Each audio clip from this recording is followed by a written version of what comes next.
Our first ingredient are the sultanas, which are 400 to 500 grams.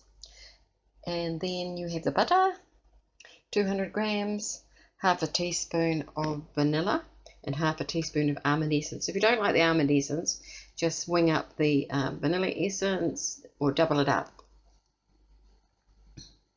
1.5 cups of sugar. I now have the sultanas, 500 grams, because I like it quite fruity. You could make it 400 grams, in a microwavable jug, and I've just covered it with water. Rinse off the sultanas first in a sieve and then pop them into this microwavable jug.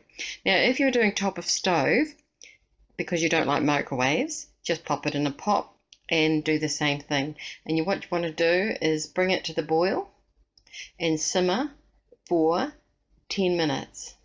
In the microwave, you bring it to the boil and simmer for much less time, 5 minutes. Take it out of the microwave or off the stove and put it on the bench and let it cool down. You want to make sure that's all dissolved, the butter into that, and that's going to get into those sultanas and cool down, make it very yummy.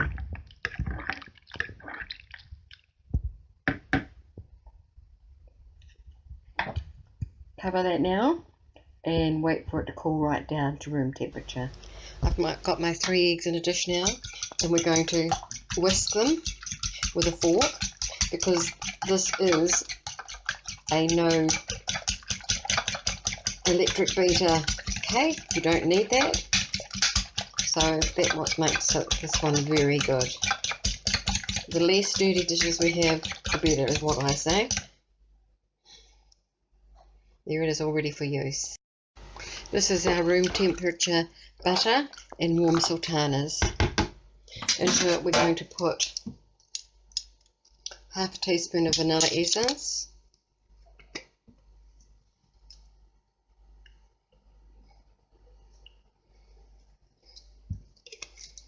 and again here, if you like extra vanilla, put a teaspoon in.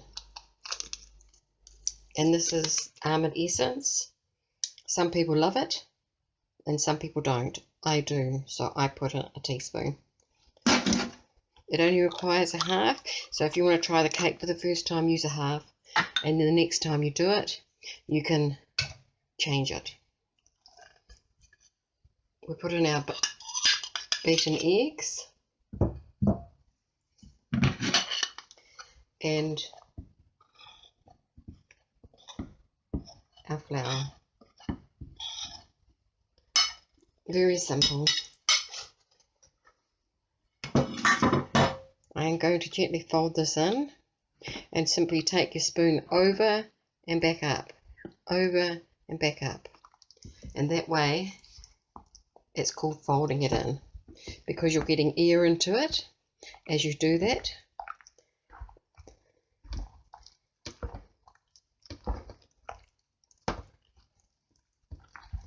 It'll take about 2 or 3 minutes before I get this all combined.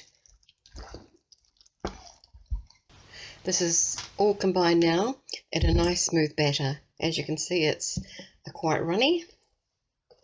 It's quite a substantial recipe, and it's good because you can make this really nice cake.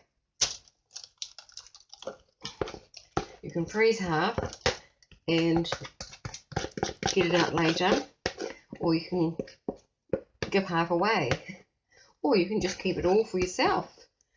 The family love it, and it doesn't last as long as I would actually like it to.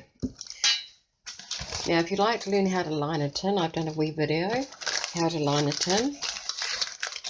The simple way. There is an easy way and a hard way, but the way I do it is an easy. So push it into those corners so you get a nice edge. Smooth it with the back of your spoon. It's going in to an oven at 150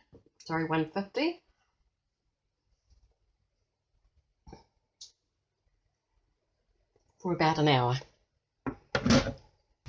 I wanted to show you the cake coming out of the oven.